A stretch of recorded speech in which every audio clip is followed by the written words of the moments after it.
At a poor parish on the forgotten outskirts of Rome, April 15th, Pope Francis began by answering questions from some of the youngest parishioners, including a boy named Emanuele.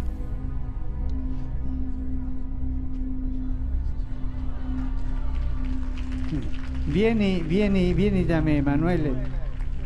Vieni da me e dimmi all'orecchio. Vieni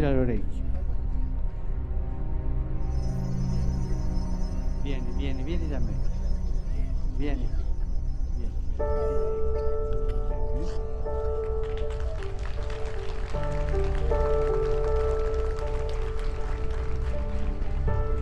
Io ho chiesto permesso a Emanuele di dire in pubblico la domanda e lui mi ha detto di sì, per questo la dirò. Poco tempo fa è venuto a mancare mio papà.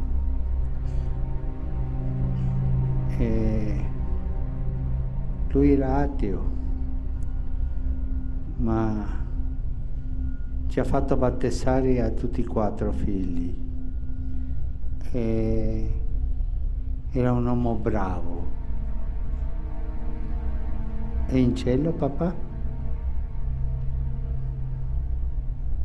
Non era credente, ma ha fatto battezzare i figli. Aveva il cuore buono. E lui ha il dubbio che il papà, per non essere credente, non potesse andare in cielo. Chi dice che va in cielo è Dio. Ma com'è il cuore di Dio davanti a un papà così? Com'è? Cosa vi sembra a voi? Un cuore di papà. Dio ha un cuore di papà. E davanti a un papà, che non credente, è stato capace di battezzare i figli e di darle quella bravura ai figli. Voi pensate che Dio sarebbe capace di lasciarlo lontano da te? Pensate quello? Ma forte, con coraggio. Dio abbandona i suoi figli. Dio abbandona i suoi figli quando sono bravi. Ecco, Emanuele, questa è la risposta. Dio sicuramente era fiero di tuo papà, perché è più facile, essendo credente, battezzare i figli che essendo non credente battezzarlo. E sicuramente a Dio questo è piaciuto tanto. Parla con tuo papà, prega tuo papà.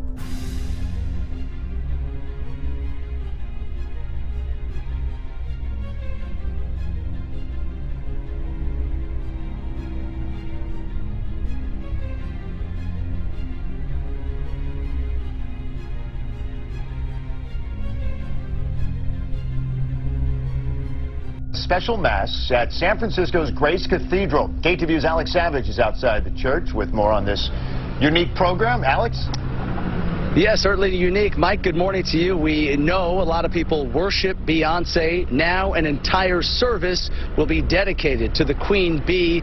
The Beyonce Mass happens tonight here at Grace Cathedral in San Francisco, and the church is expecting it will be a packed house.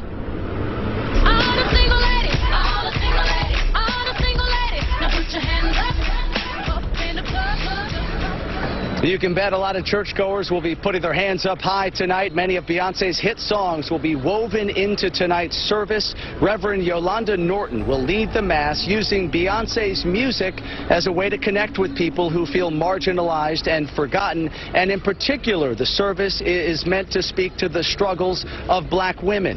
The idea for the Beyonce Mass came from a second-year divinity student here at Grace Cathedral who wanted people to look at Christianity in a new light. Fans of Grace Cathedral really like what the church is doing.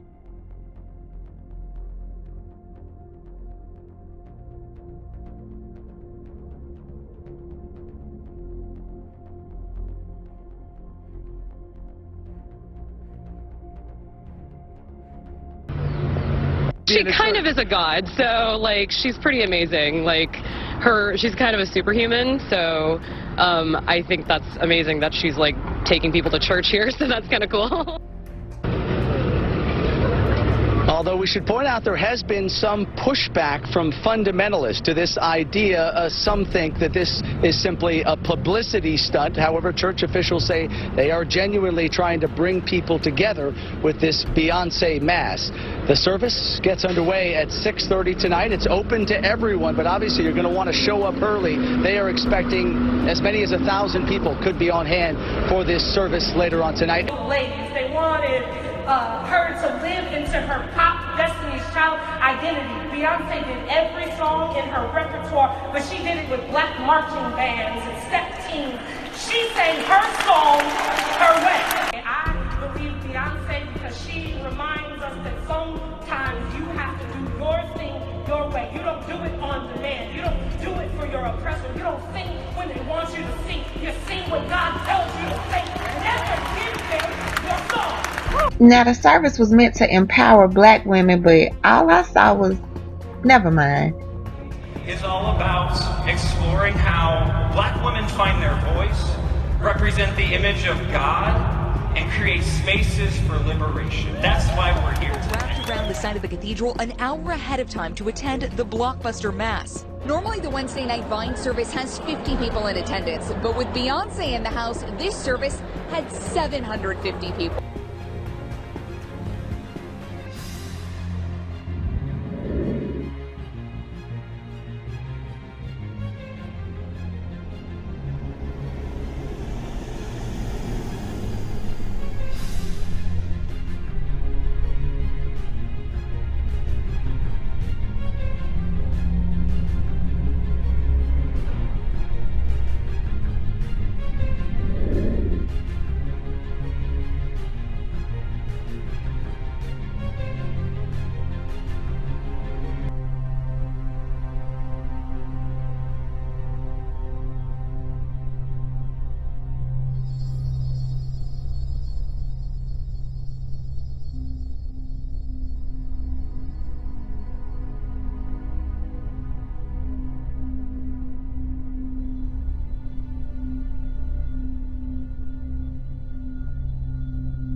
אנו מכריזים בזאת על הקמת מדינה יהודית.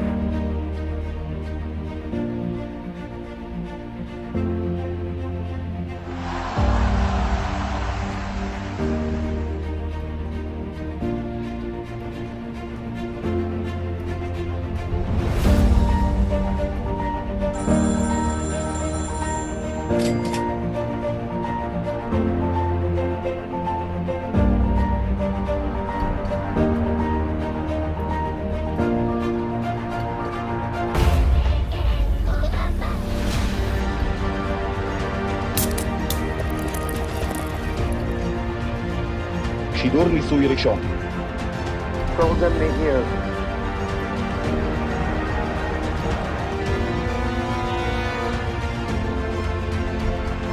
כבוד אחרון לדוד בן גוריון.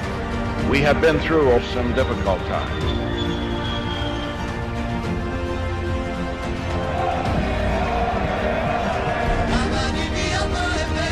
To bring an end to war.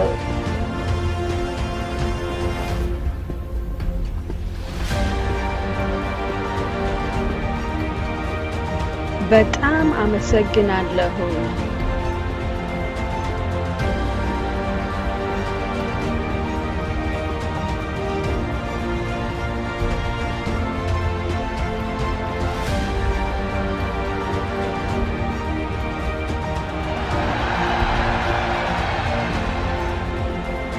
Israel and Jordan make peace. שלושה כדורים.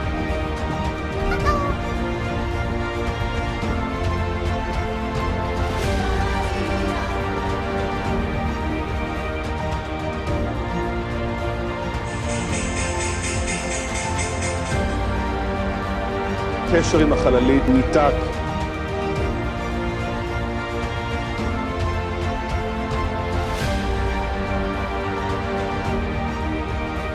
Pre-therapy to be effective. Omri Caspi.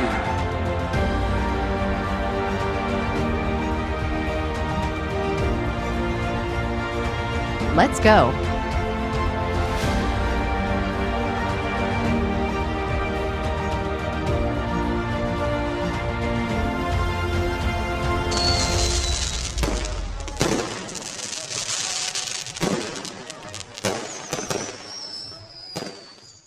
This year, Israel celebrates its 70th anniversary. That's 70 years of freedom, 70 years of democracy, 70 years of bettering the world. Israel's success didn't happen overnight. Men and women from every walk of life, young and old, Jew, Christian, Muslim, religious and secular, men and women that have worked hard to build our nation. As I travel around the world, meeting other leaders, I'm struck by their appreciation and admiration for Israel. They seek Israel's technology. They seek Israel's ingenuity. They seek Israel's genius. I'm proud that Israel is helping people in Latin America, in Africa, in Asia, and in many other places to live healthier and safer lives. Here's the best part.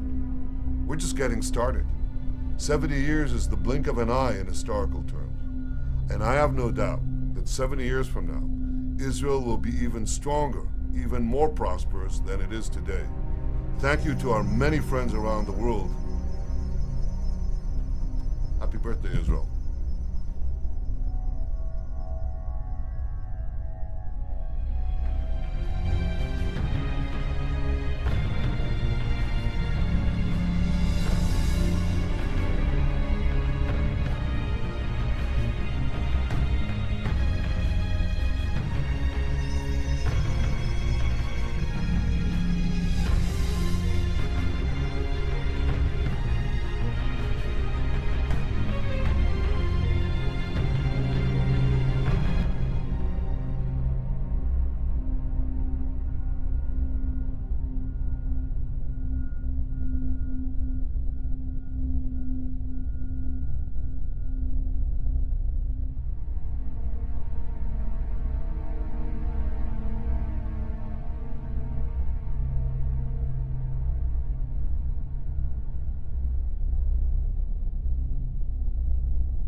For the second time in less than 2 weeks, the British Jewish community is protesting against Labour leader Jeremy Corbyn, this time outside Labour headquarters in London.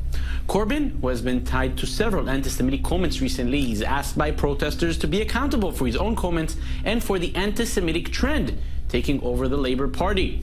British Jews have mostly kept quiet through the years, even in the face of anti-Semitic comments or incidents, but as it seems, things are now changing. You will not replace us!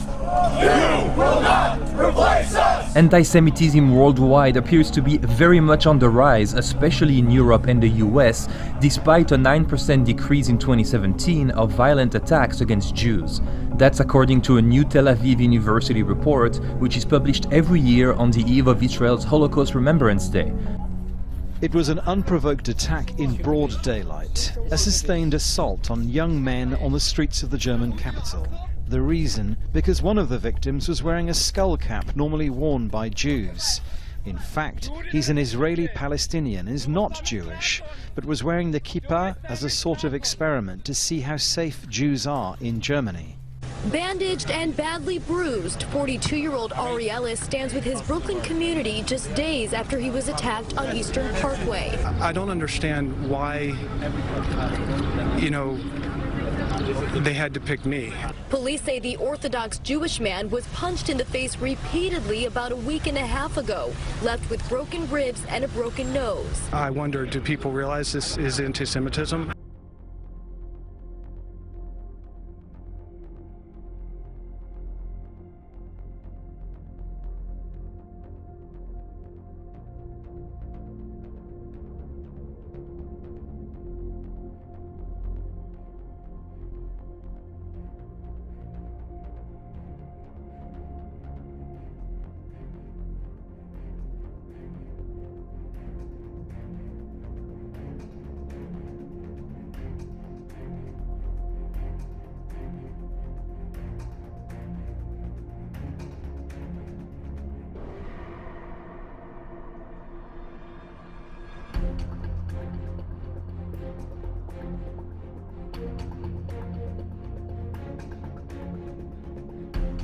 A joint media conference in Ankara where three power brokers of peace in Syria have met in an effort to reduce the violence in the war-torn country. Ilya Petrenko reports.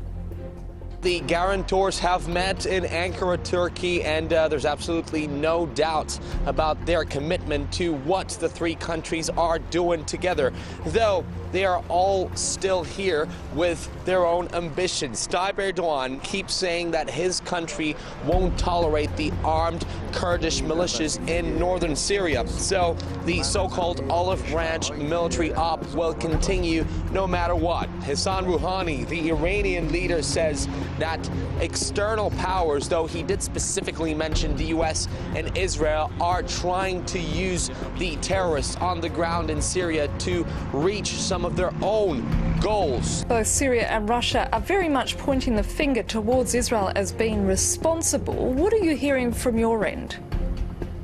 There has been no official comment, neither from Israeli politicians nor from the Israeli military.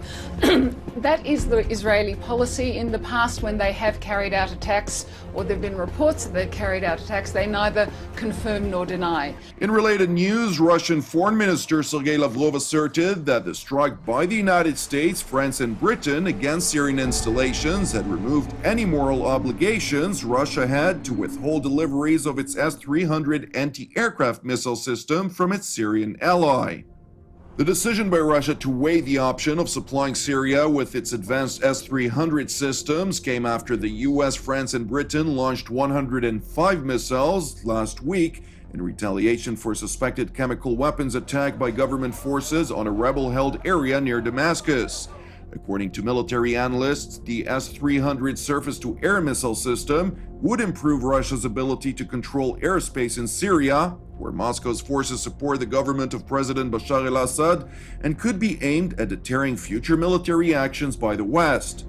Furthermore, Russian reports noted that Israel may try to destroy the system as soon as it reaches the Syrians, so as to prevent it from becoming operational, a move that could put Israel into a direct confrontation with the Russians.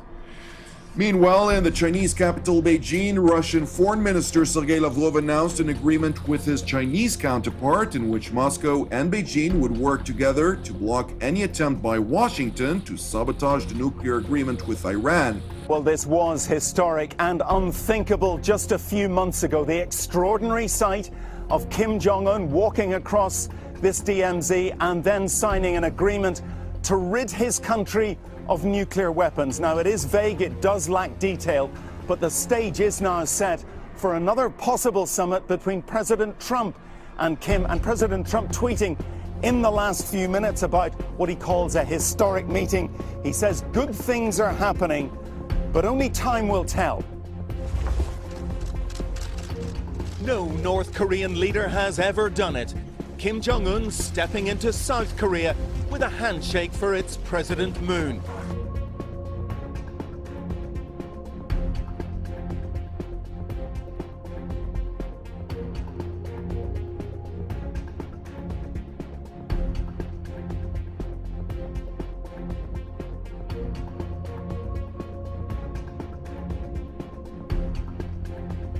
Before the 2016 presidential election, some evangelical Christians began comparing Donald Trump to King Cyrus, the biblical king who's credited with allowing Jews to return to Jerusalem from exile in the Babylonian Empire. The idea behind the comparison is that a non-believing leader can be used by God to enact policies that help advance the interest of believers, in this case, Christians and Jews. Okay, so we have the Donald Trump coin, we have Cyrus, we have Donald Trump. Here we have Cyrus Balfour Trump Declaration.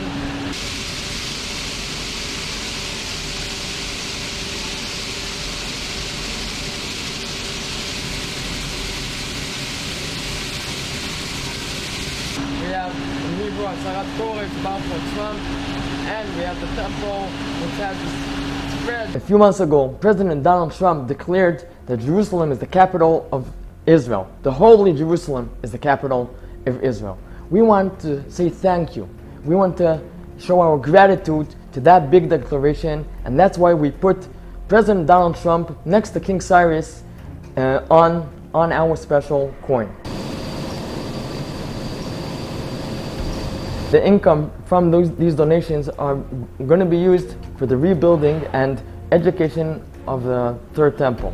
The temple belongs to everybody, to the Jewish nation, but also to the whole world. So we're starting with the people of Israel, we're starting maybe with the Trump base, but I'm sure that maybe through Trump, everybody will understand not how Donald Trump is important, but how important Jerusalem and the temple is for the whole world. The Passover offering is the very first commandment the Torah God gave the people of Israel as a nation. And he said to them, make a covenant between me and you, between the God of Israel and the people of Israel, that we will be his people. And this is the one of the basic commandments, almost like the 8th day circumcision of a child. This is the covenant of the people as a people. And I'm very happy that we're having it here this year, right at the bottom of the Temple Mount itself. And we see how more and more people, we began a decade and a half ago and we were just a handful of people, and now we have hundreds of people coming and coming. And I think the excitement of the fact that we're going to be able to sing and praise God here at the footsteps of the Temple Mount.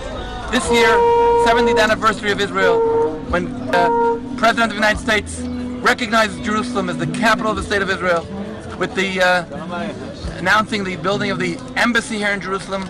I think we see that we've met the next step in the redemption process of the return of the Jewish people home to the land, and home to Zion, and home to the world center of peace, calling in the name of one and only God, the God of Israel.